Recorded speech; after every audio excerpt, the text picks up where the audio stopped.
We're going to have a look at machine vision. We're going to have a look at different ways that these technologies can be used in research or in a medical context. And we'll also take a look at some of the ethical aspects of these technologies, as well as how we can integrate them into our working environment, whether it is building them into research or whether it's using the power of things like robotic process automation to make our back office systems run more smoothly. To begin with, I'd like to frame artificial intelligence for you, because in many ways, AI is almost more like artificial intuition than artificial intelligence per se. Our world is filled with correlations. Some of those correlations are obvious. It's things like one side of your face typically mirrors the other, more or less. Or people with big hands also tend to have big feet. But some correlations in our world are difficult to pinpoint. It's difficult to understand the relationship between them. We might have an intuition about them, but we can't necessarily generate a model as to why we have that impression about something. Machine intelligence is helping us to make those leaps, is helping us to understand the hidden correlations between things.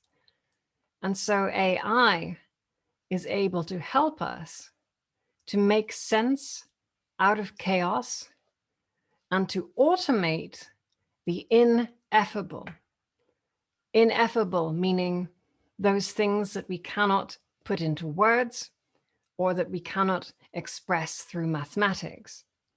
Some things are very difficult to program, but by providing examples, we can teach machines to program themselves, in a sense. This is not, today, the old idea of artificial intelligence from the 1950s and 60s.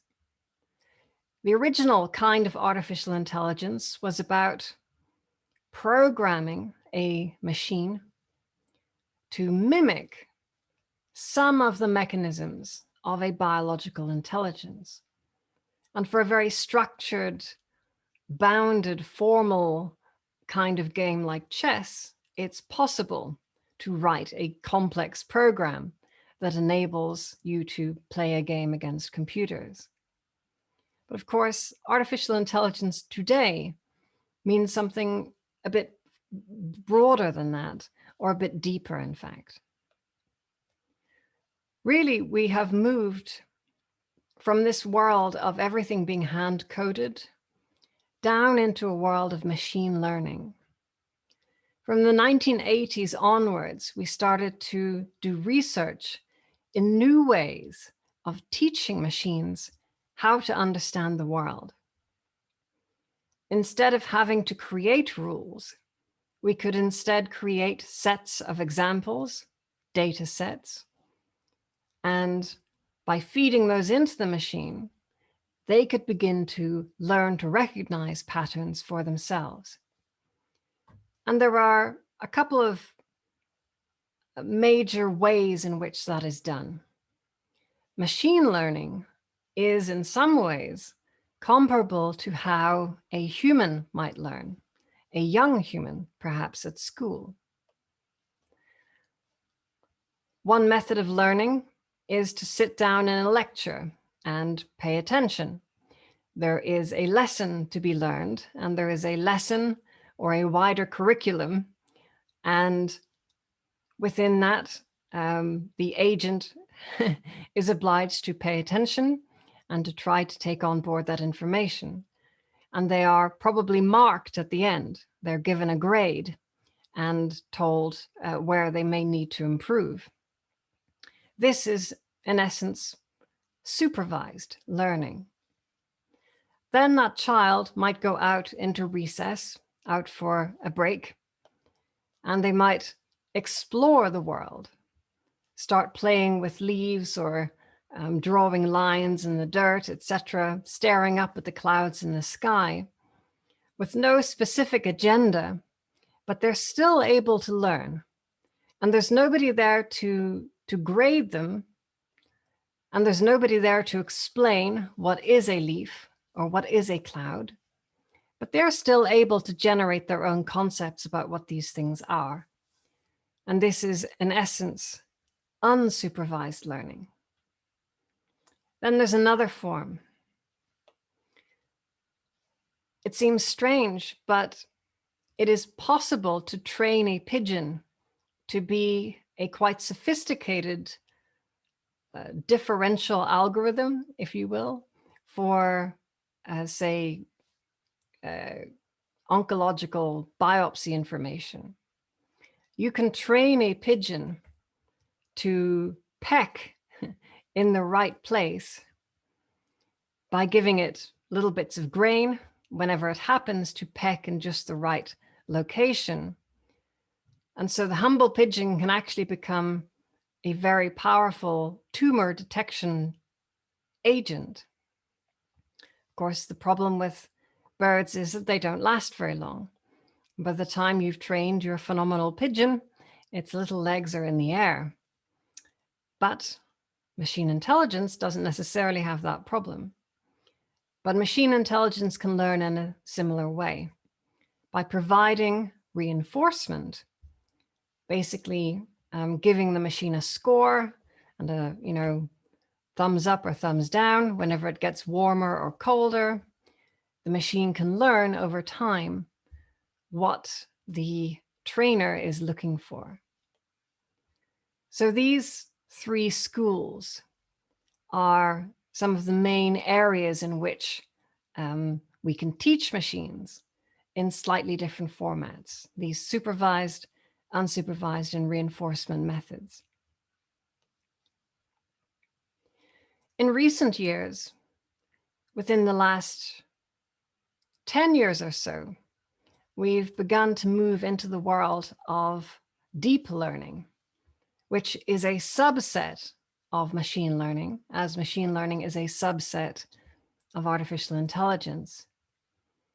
Deep learning takes various machine learning methods and applies them in ways which use radically larger models, which can ingest much more data.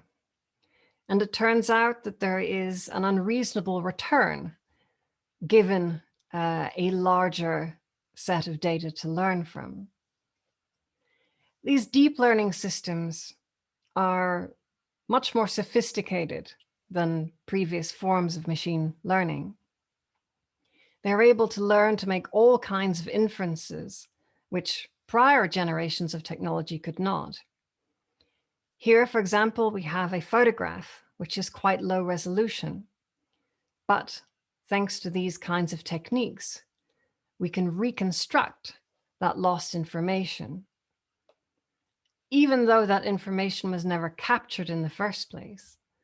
These kinds of algorithms are now so sophisticated that they can create very credible and realistic reconstructions, filling in that kind of missing information. And until recently, this wasn't possible. A few years ago, I was watching a documentary on textile workers. And I saw them working very hard and difficult, long hours, long days. And I thought, wouldn't it be great if these people were able to work in a more independent way, that they were able to become freelance agents, to create garments that people loved rather than just $10 t-shirts that would probably end up in landfill anyway. And I reasoned that if there was a market for custom fit apparel, then that could be enabled. But there was a missing link, and that was capturing the measurements of the body. It is a rather difficult thing to do, to measure oneself, or even with the aid of a friend. And There were some existing techniques using 3D cameras to capture body data, but it's a little bit like getting a daguerreotype, one of those very old photographs from 150 years ago where you had to sit very straight for like a minute or so for the photo to take. An uncomfortable process and rather challenging. And I reasoned it must be possible instead to use two photographs, to take one shot from the front and one shot from the side, and use stereophotogrammetry to connect the two. So my team and I created an algorithm to do this, well, several actually. But we kept running into a problem with this process of image segmentation. And that's where you cut an object out of the background, because of course you just want to be measuring the person and not anything behind them. And you'll notice here that the arms aren't quite fitting in with the lady's position of her hands. You see, it's not quite matching. And this is because we were creating it programmatically. We were basically trying to hard code in rules. And so we would get the feet to work, but the arms would break or the head would break, or every time we got something to work, something else would fall apart. And that's when we moved to a machine learning system. So instead of trying to program this, we took lots of examples instead. So here we have one photograph from a front, one from the side. And we manually segmented these. So we put them into photo editing software and carefully cut them out to create these silhouettes. And by feeding these silhouettes in with the original images as well, we were able to train a machine learning system to do this for us. And that solved the segmentation problem and enabled us to develop this very nice semantic segmentation algorithm, which can be used to segment many different objects in the space. This example is from Facebook. Ours is more focused purely on human beings rather than other objects, but I'm using it here for illustration. And with this semantic segmentation algorithm, we were able to finally get the system to work well. And now that technology is being used in areas such as workwear, for fitting of uniforms, fitting of personal protective equipment, etc. It's also being used for mass customization, helping people to create something that's perfectly suited to their size or their body. All of this is enabled because we have very sophisticated camera sensors. These sensors are often aided by technology as well in the form of algorithms. Computational photography is able to alter images to create a slightly sharper image or a super resolution image, etc. We also have now depth sensors, 3D sensors, which are able to project dots into the environment and understand the world around them in 3D to generate a kind of a 3D radar image of the world. This can, of course, be turned into 3D objects. So we can scan our environment and reconstruct that in 3D, perhaps even put that into a 3D engine. These kinds of technologies can also help us to understand where we are in a 3D environment. And it can be used to help us to navigate to find a specific product at just the right spot on a shelf. Pretty handy. These other technologies help us to collaborate in simulations or to collaborate in design. And until recently, these kinds of head-mounted displays or augmented reality displays were very expensive and required quite specialist hardware. But more recently, we've seen the emergence of technologies such as the Oculus Quest, which doesn't require any wires and has everything integrated. All of the sensors, all of the computation, all of the batteries are all in one unit and available for a few $100s. And this means that now it's so much more easy for people to collaborate in forms of shared learning and shared experiences. This is also driving new technologies in robotic avatars. Essentially, the price of these systems, which were $50,000, are now coming down to a couple of $1,000s. I happen to be a judge of the ANA Avatar X Prize, a $10 million competition prize pot for the best robotic avatar systems, many of which are actually coming out of India, believe it or not. And these technologies help people to telecommute in radically new ways, to become an physically operating agent in a whole other location. And of course, in a time of social distancing or in not being able to travel, and people not always being able to give each other a hug, these kinds of technologies are especially important.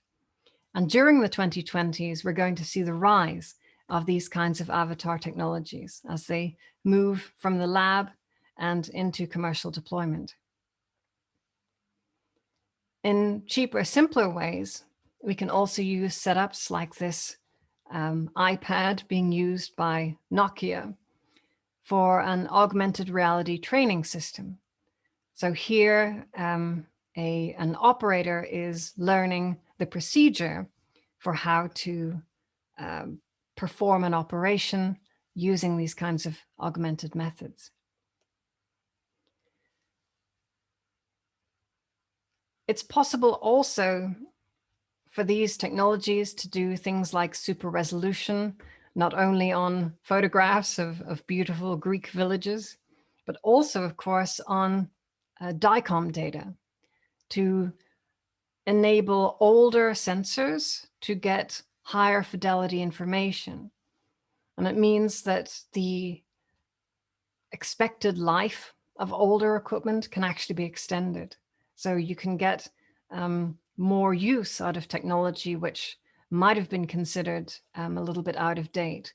Or conversely, perfectly state-of-the-art technology can give us even finer resolution. This can extend towards 4D DICOM. So not only capturing information in 3D dimensions, but also temporally as well, which is quite important as well, of course, for various differential diagnoses and understanding exactly what's going on inside someone. It's also possible to analyze the flow of blood through various organs, including the skin. So these systems can analyze the flow, kind of like a microscope for time, if you will. And in fact, you can generate interesting biomarkers from that, including things like a heart rate, which you can use optically. And it's strange that this kind of algorithm works on a standard video feed. You don't need sophisticated cameras or anything like that. And it's very fun to do it with politicians when they get asked a difficult question and you see the beats per minute go way up. It's one of my favorite algorithms. These systems are helping to protect us. They're helping to predict when we might be likely to face a health event long before it actually happens. And systems are now getting very sophisticated in analyzing ECG data or in being able to locate cancer markers as well. One of the most interesting technologies, in my view, is the ability for machines to generate content or to generate styles of content in ways which were never possible until just a few years ago. There's the old philosophical adage of if you had a 1,000 monkeys on 1,000 typewriters for 1,000 years, eventually one of them would recreate one of Shakespeare's plays, right? Or recreate, a Bach concerto or something. But what this philosophical experiment leaves out is the idea of giving feedback to the monkeys. So whenever the monkeys happen to do something that's interesting, like, ooh, that was a word, you give them some feedback. You say, ooh, yes, good monkey, have a peanut, right? In essence, this is kind of what we do with fantastic technology called generative adversarial networks. And this is where you have two different networks which compete with each other. One of them is trying to generate fake stuff, and the other one is trying to detect it. It's kind of like one algorithm being a forger and the other algorithm being a detective, an inspector. And when you have a feedback loop which runs between these, so the forger knows whenever their forgery was accepted or not, and the detective gets a result as to whether they guessed correctly whether something was real or not. Over time, these systems can become progressively more and more sophisticated. So here in this example, you see that from the top left progressively down to the bottom right, these human faces are more and more and more realistic until you get to the bottom right, which is practically indistinguishable from a real photograph. There are lots of wonderful examples at this X does not exist. Just about anything you can imagine.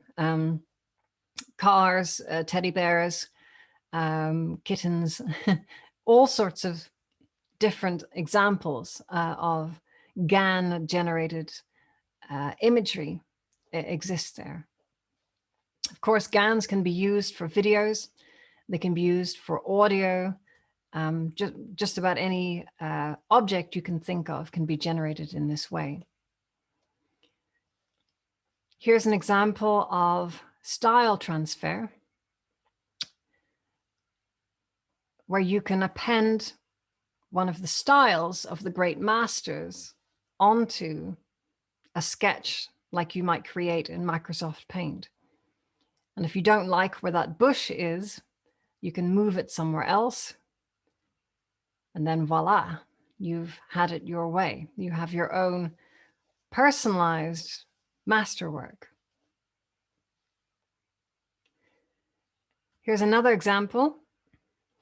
Here we have a video and we want to extend its borders. So we want to use machine learning to fill in the missing information. And that's what this algorithm can do. It can credibly and believably fill in those extra borders, which of course were never captured in the first place. It's really uncanny, the abilities of these systems. Here's another example. This is about using these kinds of technologies for radically improved video compression. So here we have about 100 kilobytes per frame video on the left, reduced down to a fraction of a single kilobyte with very little appreciable loss of quality. This is, of course, going to make video conversations a lot easier, less prone to glitches, etc., and to permit more people to participate in our global networks, even if they are on low bandwidth or high latency connections. So it's bringing our world together. It also means, of course, that we can do a lot more with the bandwidth that we have, right?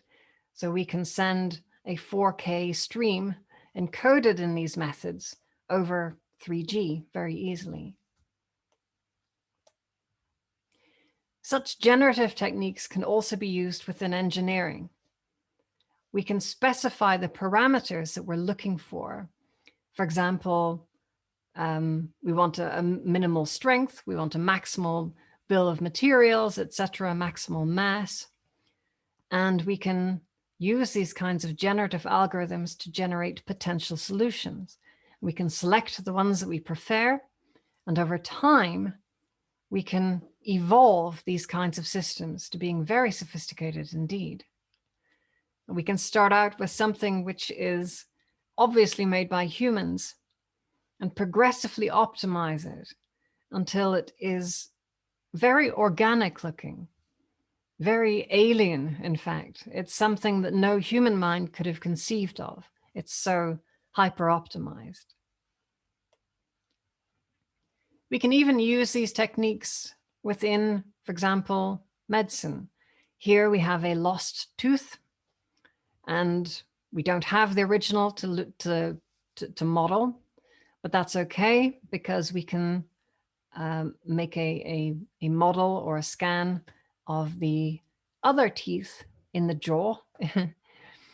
And then we can generate a tooth which would match the others, you see. And then we can 3D print that using additive manufacturing techniques and then reimplant it. Such techniques can also be used for product design or for rapid prototyping. Here we have an example of something like we might create on a napkin over lunch, a very simple sketch, and we can instantly turn that into a realistic 2D or 3D object. We can even do this with entire buildings. So we can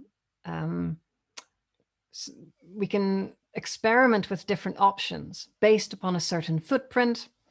You know, whether you have apartments or offices or a hotel complex, or what kind of combination of this, or indeed what kind of combination of cultural styles, right?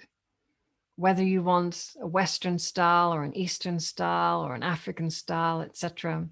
All of these elements can come together in how we design machines for living in buildings using these algorithmic methods. If we take a look at this picture, it shows that in many ways, the old world was often more intricate and beautiful than our modern world is. There was a pride in artistry in the older days, which in modern times sometimes has been lost. We have preferred to work with things which are stark and Spartan and simple because they are efficient. And that efficiency has a beauty of its own, I suppose. But I think now we're coming to a renaissance in design because that kind of intricate complexity is now free because we can design it for free using these generative algorithms. And we can also create it for free using additive manufacturing techniques, 3D printing, where there's no extra marginal cost on having something more intricate or more beautiful. You know, if it's the same mass, it might even be less mass because you can create something stronger using smaller materials. There's no reason why it can't be beautiful. It doesn't cost anything more. These kinds of generative methods can also be used for materials themselves. For example, a company called In Silico Medicine in Hong Kong was able to move from basically molecular prototyping to testing in animals in just about a month and a half, which for them was a very substantial improvement in how they moved from lab work and into field work. Similarly, other methods such as cabotics are now creating kind of a self-driving lab where they have a series of processes where they try to invent a material and predict the properties of that material, and then they create it, and then they test it to verify if it has the properties that they predicted it does. And they can do that all in basically one step. So one machine essentially can do all of these tasks in one. Similarly, in lab work, so much human labor can now be automated. We can now basically set up a machine to do hours and hours and hours of difficult lab work, which of course it's easy for something to go wrong. And with machines, all of this can be done with great precision, safety, reliability, and freeing up excellent lab technicians to go and do other things, right? To use their brains to think on matters rather than laboriously working away for very long hours. All of this means that we can create new drug compounds very quickly in new ways, which is very important, especially in these times, especially also in a time when we're running out of antibiotics that we can rely upon, etc. We can also use these techniques for binding of drug molecules in silico in new ways. There's a technique here described called deep bar, which is able to do these kinds of molecular binding simulations with a far greater degree of precision, and to do a lot more of them at once, essentially. So basically trying these problems from a variety of slightly different situations or permutations in order to get a more accurate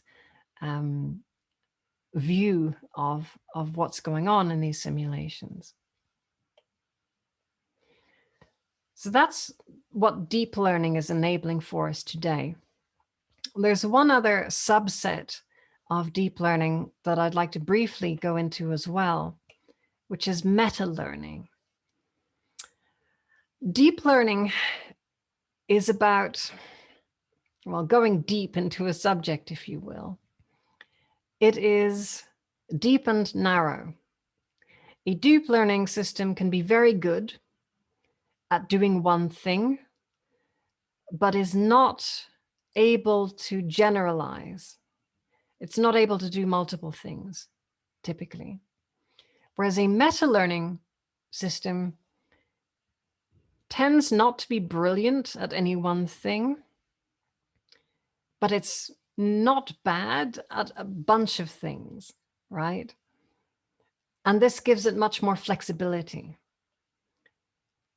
It is also a step towards a more generalizable form of intelligence. And meta-learning agents are able to be clever in ways that we might not expect. So here's an example. We have the red baddies are trying to get the blues. And you see that the clever blues have figured out over many different iterations, many different cycles of the same problem. They have learned that they can move the blocks in order to block the doors. I'll run it again here. So the reds are paused for a couple of seconds before they get let loose, and the blues have learned to block the doors. But this continues for a while longer, and what happens? Well, what about that ramp? Well, the reds use that ramp to exploit the physics of the engine in order to get inside where they can get at the blues. Clever. So what's a blue to do? Well, of course, one of them steals the ramp before the reds have a chance to get at it. Very clever. So this is what meta-learning is enabling for us. This is quite an exotic form of machine learning, and it's still very much experimental and requires a lot of computing resources. But it's a taste of things to come. This more generalizable way of being able to solve quite complex problems over time. All of this is possible thanks to incredible optimizations. The training time and the cost of machine learning has dropped massively in quite a short period of time and continues to do so. In fact, this is a bit of a problem within the world of quantum computing, because they keep developing more sophisticated quantum computers. And then somebody comes along and optimizes a classical algorithm so that that classical algorithm is sort of functionally about as good as the quantum computer, which kind of ruins the use case of quantum computing. And this keeps happening. It's been happening for about 15 years now, to the great chagrin and frustration of people working in the quantum space.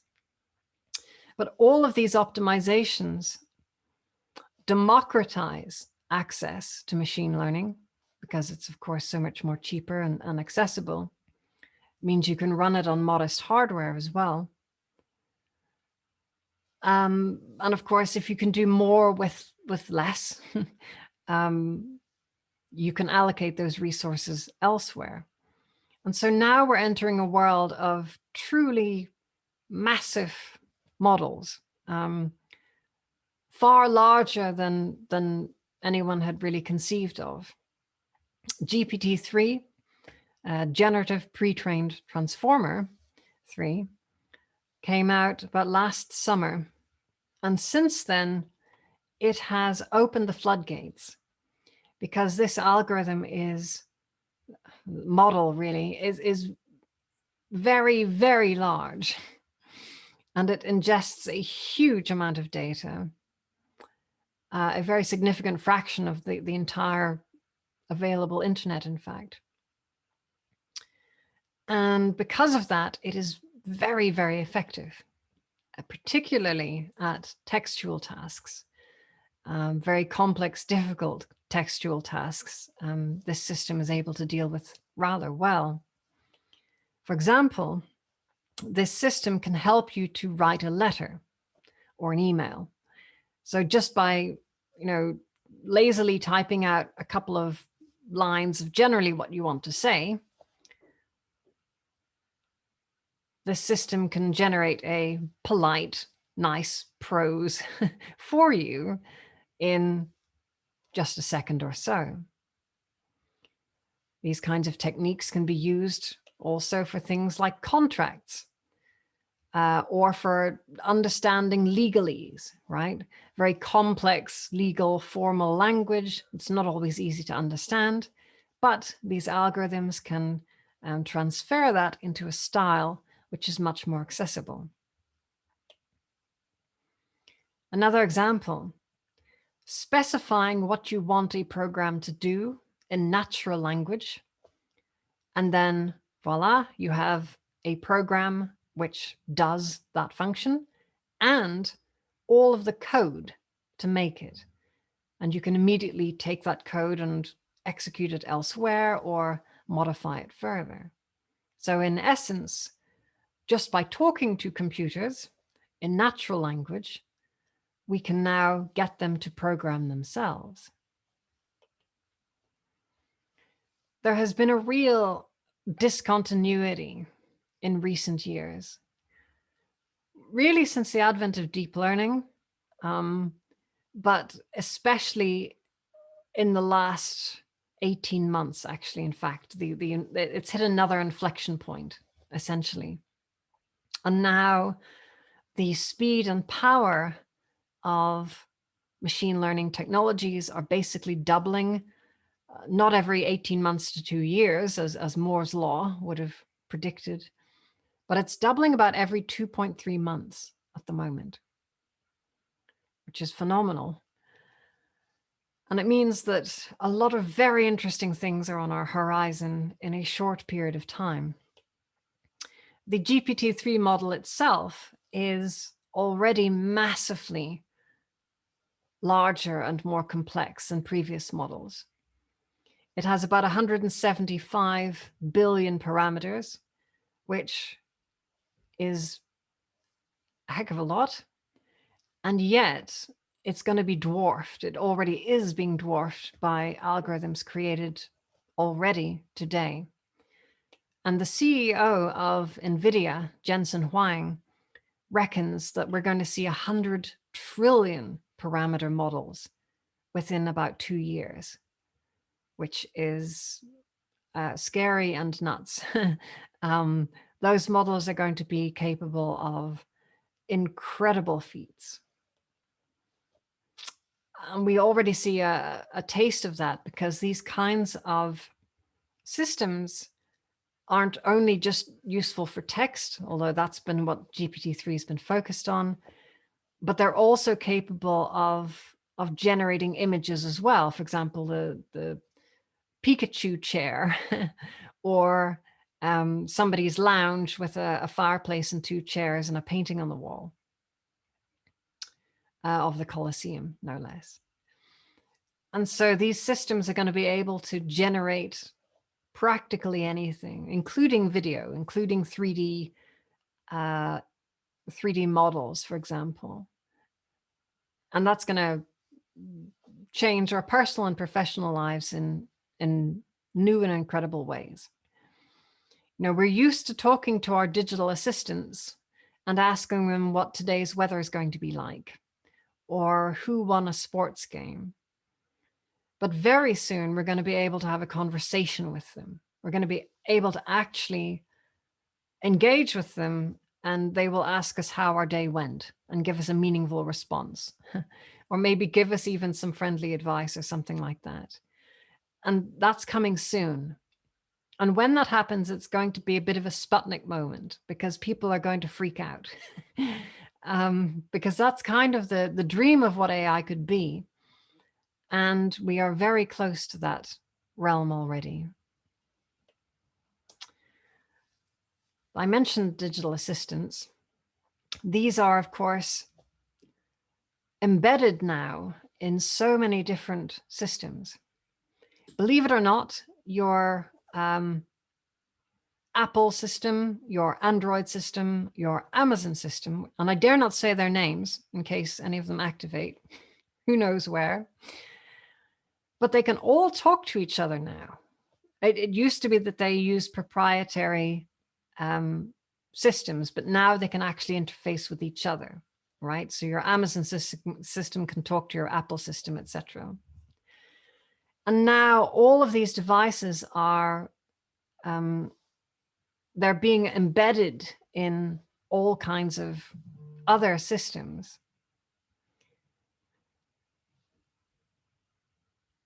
And it's turning a lot of dumb systems smart, right? It's giving new life to older systems. And these kinds of technologies can help us to understand what's going on in our domestic or professional environments in new ways. This is a very simple little card you can plug in. It doesn't have a camera, so it's not able to spy on you, but it does have a microphone, and it does also have an infrared sensor. And this kind of system is able to listen and understand what's going on in its environment, right? That a blender is running, that somebody's turned on the water, or indeed that a pot is about to boil over. And when it detects that a pot is about to boil over, it can automatically turn that down for you, right? It can detect when somebody's running a shower or for how long, et cetera, et cetera. Detect, what device is using energy, et cetera, et cetera. generating all kinds of metrics. And this can be used for facilities management in different ways. Other methods enable us to listen to machines, perhaps within a production environment. And a skilled maintenance engineer will be able to listen to a system and know what's wrong with it, or to be able to predict what might be about to happen. And these kinds of systems can do the same, but using machine learning for, say, predictive maintenance. Other technologies can help us to analyze whether somebody is wearing the correct equipment, for example, and to detect whether somebody's got gloves, glasses, etc., etc. And if they have, then they can be permitted to work on a project. If they don't, then they will get a warning, etc. All of this can help to reduce workplace accidents. When you put it all together, these systems enable us to run facilities in very smart ways and to isolate where there might be a problem, or to create a smart intervention to deal with that problem, perhaps even automatically. And the world of IoT is about to get so much less expensive than it was. There's an idea of IoT that it requires circuit boards and little boxes like you saw being placed on top of a device. And those are all expensive, and they require being wired in, or they require batteries and things, and those require people running around changing batteries, etc. But that's changing. Now we have sensors which are able to locate where an object is, which don't require any batteries at all. They're simply able to pick up a little bit of ambient wireless energy from wireless routers and microwaves and things like that, and turn that into energy which they can use to broadcast a little beacon. And another example here, this is one of my favorite designs I've seen in years. We have a ratchet, a little cog, and as it turns, two pieces of metal touch and then come apart. You see? They touch and they come apart. I'll run that again.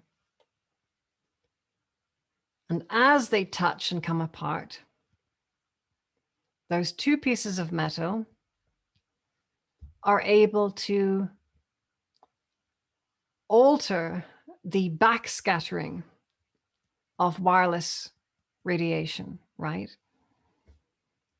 And a wireless receiver, a standard domestic wireless receiver, is able to pick up the alteration in the electromagnetic waves caused by those two pieces of metal touching. And so what this means is that you can detect if something has been actuated, right? You can detect if a pill bottle has been opened. You can put one of these inside a bottle of fluids or a pump, and you can know how much fluid has passed out of that, right? You can know how much fluid is left in a bottle for the price of a radio frequency ID tag, essentially, right? Just for a few cents, with no batteries required, no electronics required, just a little cog and two little bits of metal. Amazing. And so now, just about anything will be able to be connected meaningfully to the cloud, and any kind of minor actuation of a window, etc., will be able to be connected and monitored and understood in new ways. Of course, there's always the risk of a security incident. A more connected world has drawbacks in the sense of greater systemic risk. And that's one of the downsides of having more efficiency, is greater tail risk, or greater risk of things going wrong.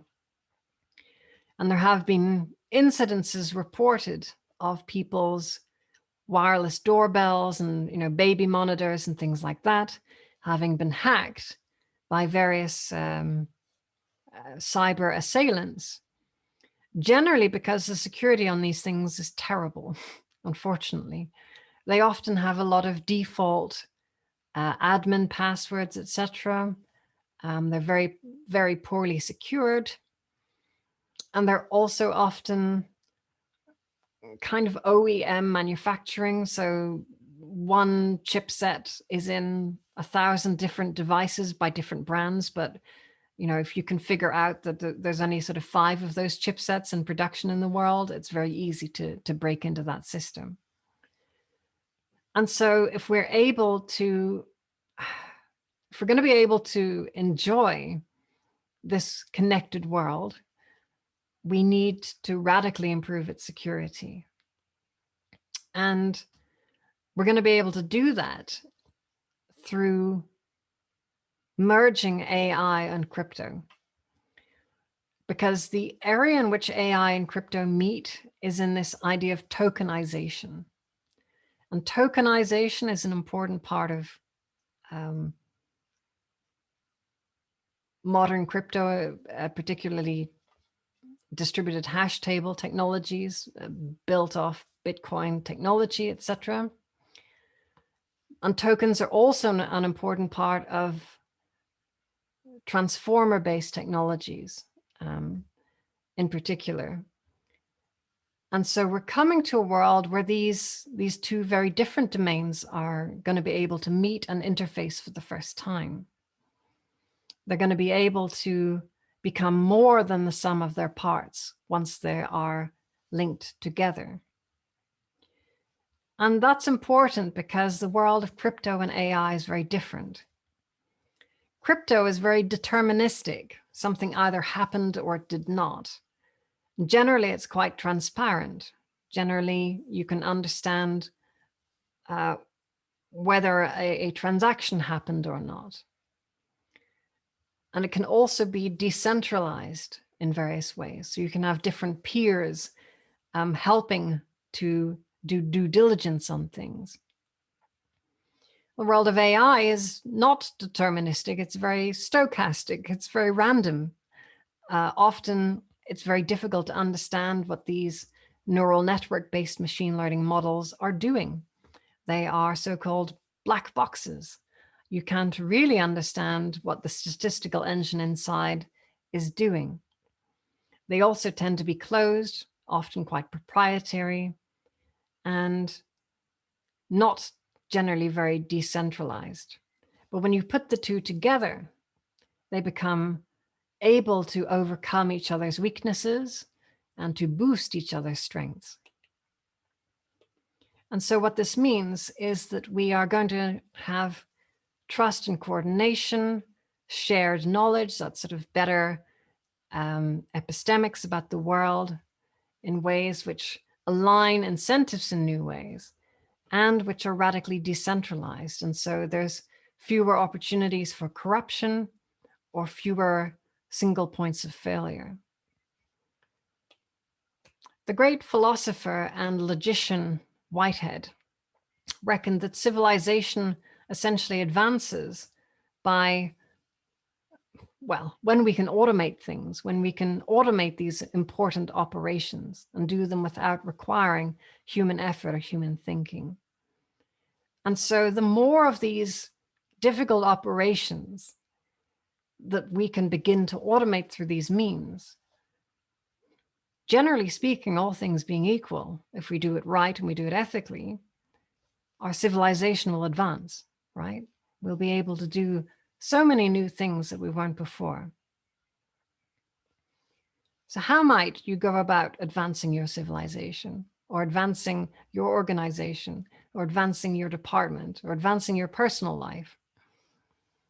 Well, we're coming now to a world of no code or low code AI.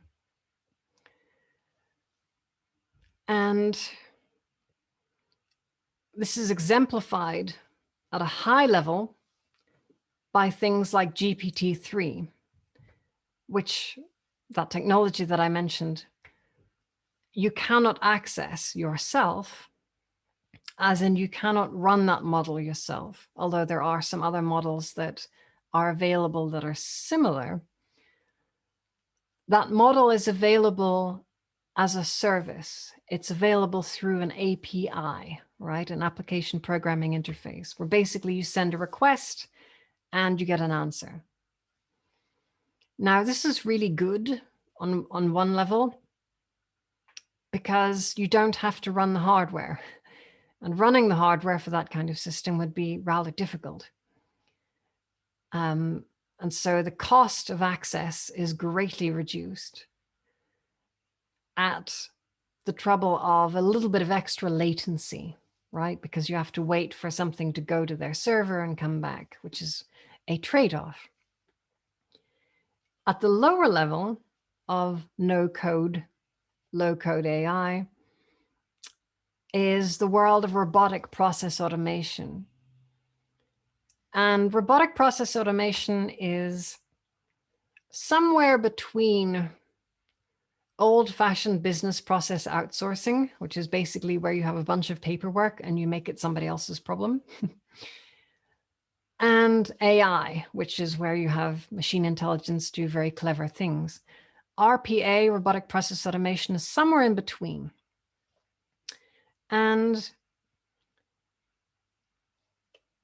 well, I have a link there if you want more information on robotic process automation. And I think there's 60 odd examples of the use of robotic process automation.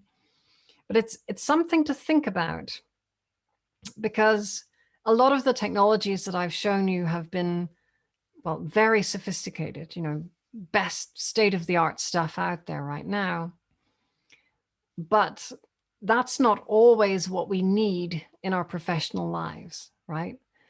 I mean, yes, there might be a research project where we need live segmentation of 4D DICOM data, but also there might be some instance where we have a bunch of old invoices or expenses and we've been procrastinating on getting them sorted because just that paperwork takes so much mental overhead, right? And if we clear some of that mental overhead, maybe we can be liberated to work on less mundane matters. So these things are important as well. Robotic process automation is about trying to automate those more low-level tasks with a bit of human-led training and oversight. So it's generally a supervised form of learning, but rather than it's sort of super supervised, if you will. You're not only watching the algorithm and teaching it things, but you're sort of actively creating examples for it. And the idea is that if you have these kinds of robotic process automation steps in place, you can transition towards intelligent process automation, or basically letting go of more and more and more over time and letting AI take over. So it's kind of like the entry level towards broader use of artificial intelligence. RPA has many different benefits. It definitely makes it easier to transition towards AI through digital transformation. It enables people to focus on other tasks which are less mundane, less annoying.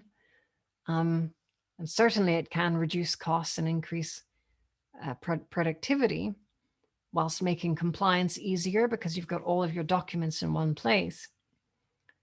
But it also boosts resilience. It means that if you have a staff shortfall for whatever reason, you can typically lean more on the automated systems to help you get through it. Now, managing a workforce or a department which is embracing automated services takes a little bit of thinking. It takes a little bit of other ways of thinking about how tasks are done. So rather than thinking about a job, think about tasks instead, and then assign tasks to that individual.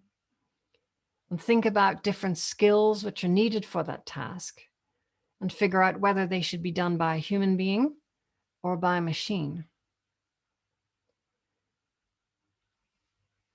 And it also means that we can provide more autonomy to workers. We can enable them to take more initiative, to use their higher, more complex forms of reasoning, and indeed to potentially expand their roles and to focus more on those elements that humans are good at, such as connection with other people, communication, high touch activities, and to leave the heavy lifting to machines.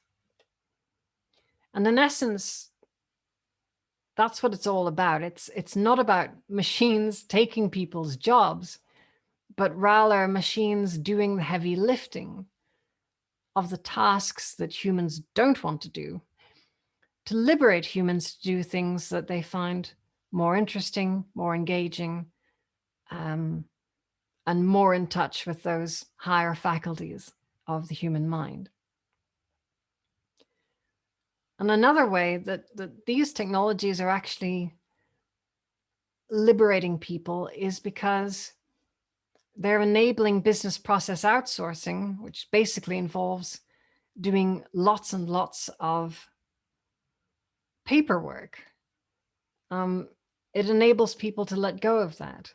So rather than having lots of people doing really boring tasks of pushing papers around, we can help them to transition through RPA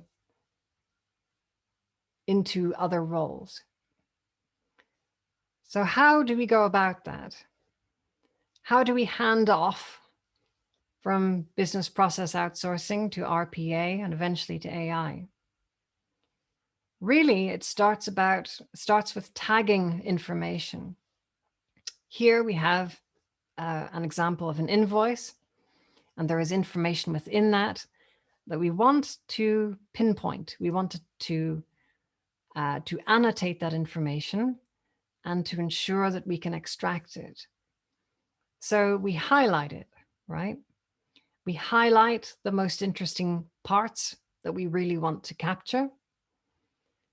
And we can then provide a small amount of examples to a service such as Labelbox or dBrain. There are lots of these services out there. And then they can give that to human beings who can take those 10 or 20 examples and turn them into a couple of hundred other examples. And from those couple of hundred examples, we can begin to teach machines to do it all for themselves with a little bit of supervision from human beings, just to make sure that they get it right. Let's have a look at Labelbox's system, simply because Labelbox have a very nice demo. It's easily accessible and you can immediately start playing with it. So here's their demo. They have an example mechanism where you can upload some photographs of a Tesla automobile of different kinds, and it will learn how to classify those into different types, different models, etc. So we have a data set of images, and then we can segment those images. Remember image segmentation, the cutting of the object out of the background. And this is a part automated method. So there's a little bit of fine edge required by humans, but a lot of the edge detection is actually done by machine. And by putting all of that together, you get a data set, and that data set can be immediately used to verify whether that system is making a correct assumption about what model it's looking at. There are many sources of data out there. I really recommend the dataset search at Google Research for finding data sets. It's one of the best resources out there. Another important idea is the creation of synthetic data. So if I said, I'd like you to send a letter to 123 Church Street, and the gentleman's name is John Smith, right? Like that's a synthetic address, sort of. It's not a real address, obviously, but it doesn't matter. It fits the general format of what an address would look like, roughly speaking. And so you can use a synthetic example like that, or a few hundred or a few thousand of them generated programmatically. You can use those to validate technologies before you actually go and collect the data, or before you annotate the data and clean it up, right? So you don't need to have the data first in order to test if something works. So I just wanted to put that out there so that you have that in mind.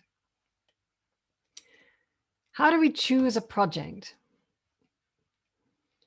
Well, during a time of digital transformation, there is a danger of people having a perceived sense of loss. They might worry about the future of their job. They might worry that perhaps their autonomy or their status in the organization might be potentially undermined. And of course, these kinds of initiatives can potentially lead to some resistance. And it's very important that people are interested in the technology and willing to give it a chance for these projects to succeed. So my recommendation is to try to find a small yet annoying problem that people can agree is annoying, and it would be nice if it was solved, but it's not that important, it's not mission critical, and focus on that. And make it a small, short project that you can complete in a couple of months, and focus on very clear KPIs. Because quite often people come along and they add some automation and they say, oh yeah, we added AI and now it's amazing. But it's all smoke and mirrors, right? Because what has really changed? Has anything really changed? Maybe, maybe not. And sometimes people create ex post facto KPIs after the thing has been deployed that they can, cherry pick and say, oh yes, this is good and this is good, isn't it? So it's important that you set those KPIs beforehand, that you have those metrics. And then you can validate whether adding AI has actually made much of a difference at all. It's also important not to use a sledgehammer to crack a walnut, because sometimes a very simple machine learning system, like even a decision tree or something like that, or a vector machine, not sophisticated meta learning, sophisticated neural networks even, often that's good enough, right? Often rather simple data science can take you a long way. So make sure that people don't try to over-engineer anything, is what I'm saying. 3 questions which I reckon are important to chew on and think about. Of course, find that annoying yet not terribly important problem. I think that's important, and set that as your first pilot project. Think about the tacit information within your organization which may not be being captured, or it may be being captured in a form that's not readily accessible to machine learning systems, and consider how you might be able to start capturing that information. And finally, think about those generative processes, right? the magic of machine learning, where it's able to take low resolution content and turn it high resolution, or to apply a wonderful style to something, right? Or to generate content in ways that require only a few small basic stimuli. Because in many ways, machine learning is the closest thing to magic that we have today, other than perhaps synthetic biology. And that magic can do a lot for us if we're smart about it. In essence, it's all about capturing data, putting it in a structure, cleaning it up, so looking for missing data or erroneous data, etc. Putting that in a secure location and securely making it accessible through some sort of API so that people can interface with that data and apply it to machine learning models. An example of using machine learning and robotic process automation in ways that I think is pretty smart and pretty well done is the fashion company, H&M. They have a process whereby they create a small proof of concept and they put that together in a rapid prototype format in just a couple of weeks. Then they test that with a pilot, and especially for a consumer-driven company, it's important that they make sure that this system is going to be accepted by consumers. They make sure that the system is going to work in a variety of different environments, different languages, etc., different cultures. And once they have successfully tested that, then they tend to deploy that to all of their respective departments or all of their respective jurisdictions. In essence, as their chief tech and AI says, start small, think big, and scale fast. And so they are applying these technologies, for example, to take care of the just-in-time logistics, particularly of their most popular items, predicting what the market is likely to be interested in, running their automated warehouses, taking in things like predictions of weather and how that's going to affect logistics, etc., creating personalized experiences and recommendations, a little bit along the lines of Netflix and Spotify and other personalized content systems. YouTube would be another example. And finally, of course, using it for mass customization, helping people to create or find products which are made specially for them. And I'll finish on these last elements here. It's very important that we use these technologies in an ethical manner. Just in the last week or so, a terrible scandal has broken in the news in the United Kingdom, whereby hundreds of postmasters were wrongfully prosecuted for having supposedly taken money out of their businesses when they did not. And this went on for about 15 years. And this algorithm dates back to the turn of the century. And for years and years and years, people were put in jail whilst pregnant. They were put in jail and they took their own life. Their lives were destroyed. And because there was no accountability for this technology, there was no transparency as to how it functioned. There was no breakdown of the potential biases. And this is a powerful example of why it's so important to be mindful of the different ways in which technology can affect people's lives, potentially in profoundly negative ways. I have a couple of quick resources that you can take a look at. One of these is the business case for ethics from an organization called All Tech is Human. And this gives an example of different ways in which ensuring that you uphold ethical integrity in how you develop these systems can give so many benefits for brand, for retention of staff, etc., and for making it so much more easy to comply with new regulations coming out. Another example here is the Human AI Canvas, which is a thinking model, a little bit along the lines of the business model canvas some of you might be familiar with, which can help you to analyze the potential risks to different stakeholders of various technologies. If you want to go really deep in more of a mission critical system, you can check out some of the work that my colleagues and I have been doing at the IEEE in creating standards and certifications for AI technologies in transparency, bias, accountability, privacy, many other domains. Finally, if you're interested in machine intelligence itself and want to learn more about this fantastic new capability, I have 3 different resources, each progressively more challenging.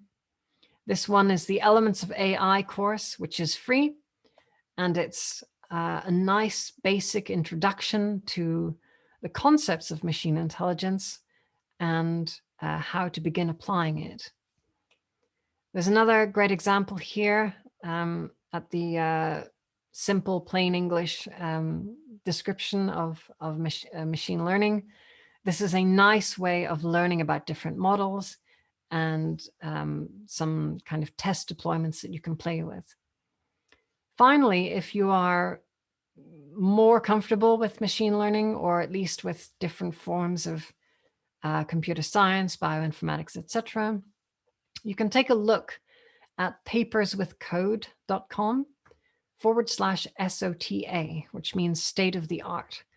And this will give you the top 5 or 10 best papers in a given domain. So whether you want to see the really best technology in natural language processing and machine vision, in generative technologies, in style transfer, it's all there, all of the papers with the code to start immediately implementing it. Finally, a couple of books for anyone who has kind of an economics perspective on these problems and is considering whether to start implementing them and what kind of cost-benefit analysis to do. Prediction Machines and Applied Artificial Intelligence are 2 books that I find particularly accessible when it comes to figuring out how to start deploying these technologies within one's department. Well, that's all from me for today. Thank you so much indeed for joining, and I'm happy to take any questions in the time we have left. Thank you. Yeah, thank you, Nell Watson, for this wonderful lecture. I mean, it was very intense and we learned a lot of new things. We have a couple of questions. Let's take those questions quickly. First question comes as, how safe are these programs to execute? It's a little ambiguous. It has nothing in detail they have given, but she generally wants to know how safe are these programs to execute. Yeah, I covered a little bit of that towards the end. It depends a bit on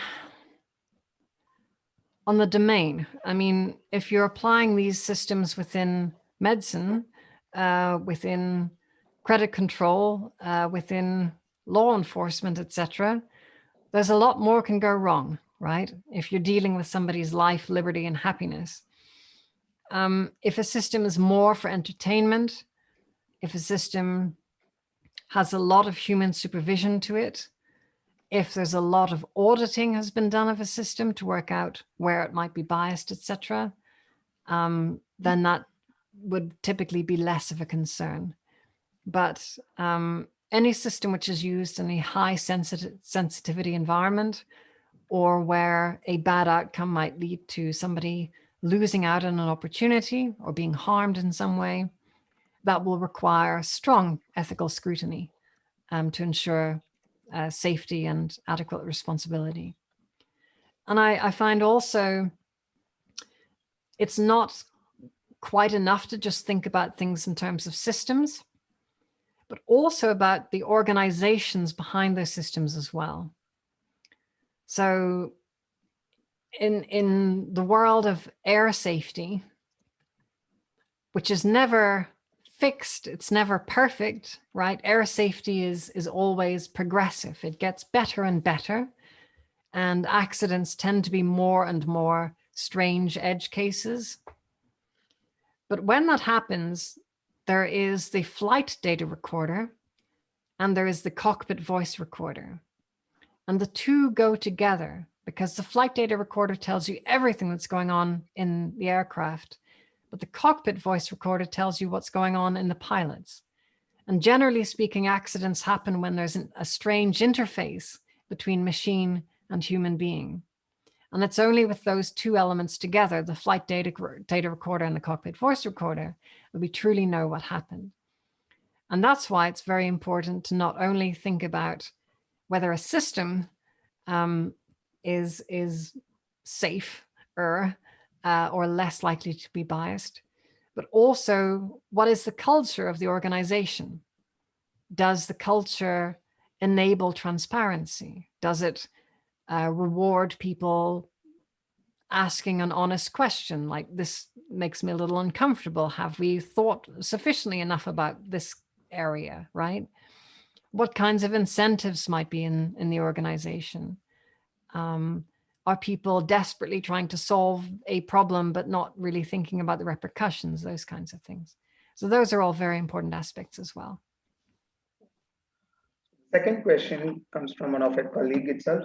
By creating learned machines, we are transferring our intellectual load to the machines. What does this mean in terms of effects on the intelligence of the coming generations as a species? Like calculators have taken away our inclination to do calculations ourselves. Your thoughts on it? Have we researched on how we will fare intellectually, creatively compared to our ancestors, maybe? That's a great observation. We see this within the world of law. Generally speaking, junior lawyers are obliged to ingest vast amounts of case law. And it's kind of like in the movies where people are like digging through old books looking for jurisprudence. And then at 4 a.m., they're like, oh yeah, this case, wait, I found it, you know. It's kind of like that. But that is part of learning how to be a great lawyer, because you know, just like a machine learning system, you ingest books and books and pages of case law, and you kind of create this encyclopedic knowledge in your brain. But nowadays, with, you know, LexisNexis and other kinds of systems like that, we can, you know, do a search and put in a couple of keywords and get spat out a bunch of examples, kind of like a search engine. And very quickly and easily look up inferences for what might be important in terms of case law and jurisprudence. And that is already beginning to affect training within the legal profession, because those late nights of digging your head into books is simply no longer required. And perhaps other areas might face similar changes. For example, if you could have augmented reality for performing surgeries, right? You know, take this instrument, do this step. That might lead to fewer errors in medicine, but potentially it might make people become a little bit automated or rely too much on automation rather than using their higher thinking, right? So there are always risks of these things. And it's very easy for people to over rely upon systems whenever they appear to know what they're doing, and people tend to trust automated systems a little too much at times. So adding to it, one more faculty wants to know how artificial intelligence is going to affect the education and learning process.